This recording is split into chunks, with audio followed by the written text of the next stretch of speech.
Operatori, utenti, familiari, oltre 5.000 appartenenti al terzo settore si sono dati appuntamento al Palataglierceo di Mestre, arrivando da tutta la regione per chiedere lo stop ai tagli, per ricordare che il sociale è di tutti. In strada oltre 400 pulmini, quelli che escono tutti i giorni per trasportare disabili o anziani verso il luogo di lavoro o di cura. I fondi dedicati ai servizi sociali regionali sono andati in costante riduzione. Dal 2008 ad oggi è stato tagliato il 90% degli stanziamenti a tutti i livelli.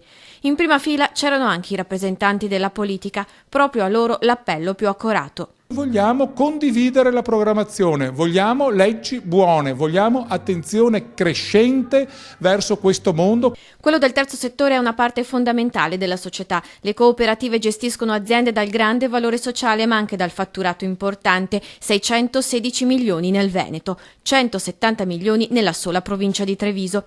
Ma la riduzione di risorse sta mettendo a rischio la sopravvivenza anche dei servizi minimi in favore di persone con disabilità e disagio psichiatrico, persone con percorsi di tossicodipendenza o reclusione, persone emarginate, bambini, anziani, donne vittime di violenza, le persone escluse dal mercato del lavoro a causa della crisi. Tagli che rischiano di mettere a repentaglio 22.000 posti di lavoro.